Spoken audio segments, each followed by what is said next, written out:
It's Thursday on Geeks of the Week. It's Thursday on Geeks of the Week. It's the it's on. Hi everybody.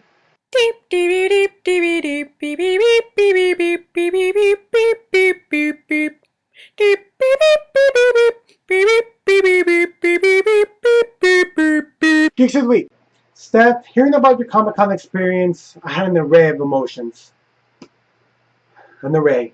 First, I was saddened how down you were about not finishing your costume. Just real emotional. But as you started to have fun and cool stuff was happening to you, like getting to meet Scotty Young, well, that made me happy. Things turned for the worse. As you continued to level up with the awesome swag you were getting, I grew very envious.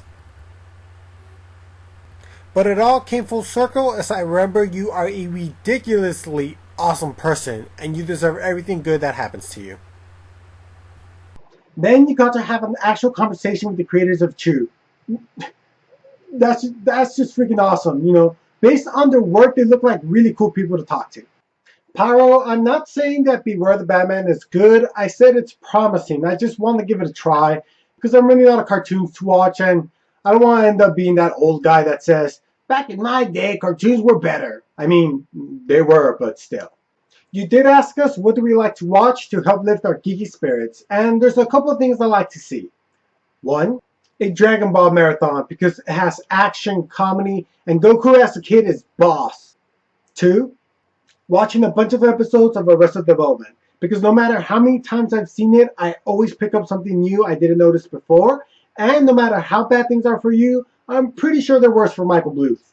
And three, before Brendan Smalls made it big on Metalocampus, Home Movies was his baby. This series was way ahead of its time. It's sharp, it's funny, it's just hilarious. I don't know a lot of people that were into it, so anytime I find someone that was, it just makes me super excited. You know, if you enjoy shows like Bob's Burger, you should definitely check this out. This always cheers me up on a blue day. And I watch all of these shows while eating a tub of ice cream. And what part of this is geeky? Well, obviously I do it while wearing the Batman Snuggie too. Duh. Luco, some of your best work comes from when you film improv and on the fly because I loved your whole video.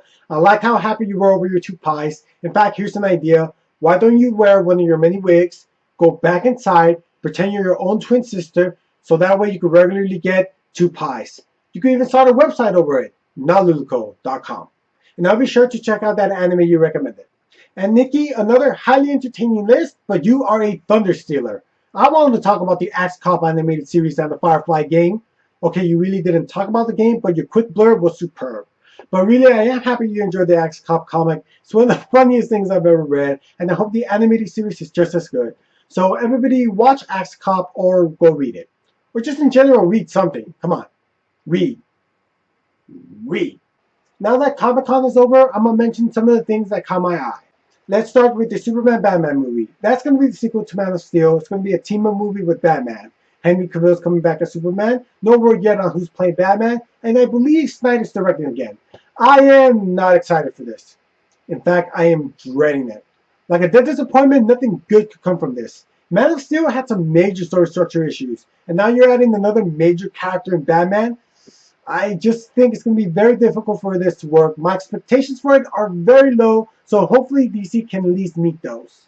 The other piece of big news is the Avengers officially have their next villain, and that is Ultron. And I am super excited over this because Ultron's one of the Avengers' most deadliest foes.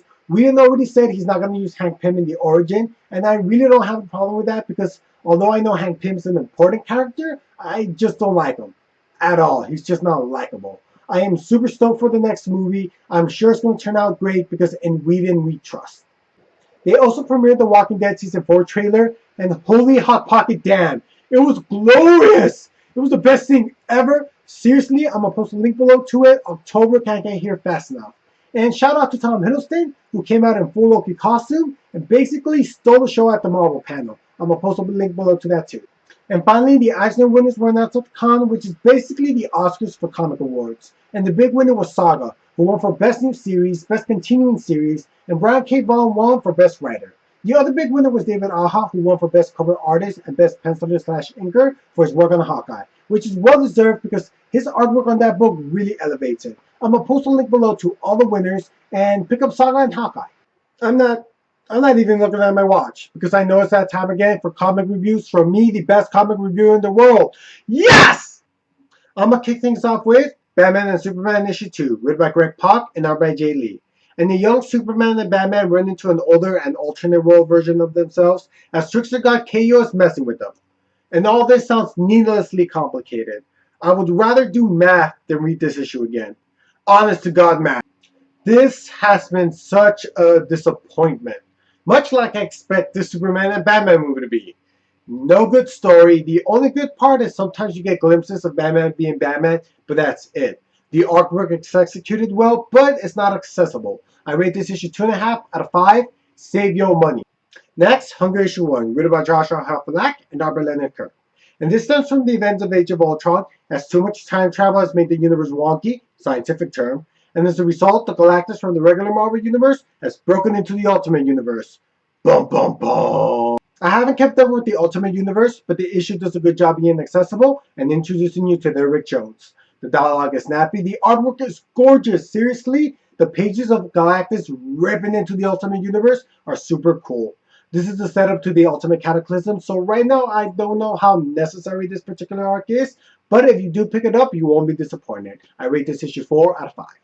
Next, Justice League Dark issue 22, written by Jeff Lemire and art by Mikael Janin. And this is part 3 of Trinity War, as Superman is being held by Argus, run by Amanda Waller, because it is believed he killed Dr. Light. And Wonder Woman is off to find Pandora from the mythical Pandora's box because she feels she's responsible for what happened to Superman. And she's trying to get John Constantine and his group of Justice League Dark to help. In this issue, you see Superman, Batman, and Wonder Woman splitting up into teams, and you can tell they're really going to be at odds with each other. Thus far, it's been a solid story, and I am curious to see what happens next. Hopefully, it continues to be this good, and I rate it 4 out of 5. And finally, Journey into Mystery, issue 654, written by Kathleen Munin and done by Valerio Schiti. And the All-Mother Gaia has been sick, and Lady Sif takes her to an Avenger base on an asteroid to try to cure her. But some shenanigans goes down as Beta Ray Bill shows up, and the shocking revelation is revealed. We find out what color underwear Beta Ray Bill prefers. And no, I'm not going to tell you, you got to buy this comic to find out. Another fantastical issue. I have been loving this title with Lady Sif as the focus. She's a warrior, funny, awesome, and her hair is shiny, and I bet it smells delicious.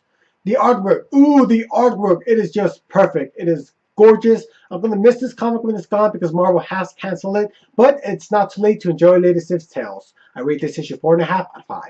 That's it for me. I don't think I'm forgetting anything. Oh wait, the Wolverine movie's out this weekend. Wait 1 second. On the Wolverine! Subscribe to us. Check out other geeks. Stay geeky. Wolverine!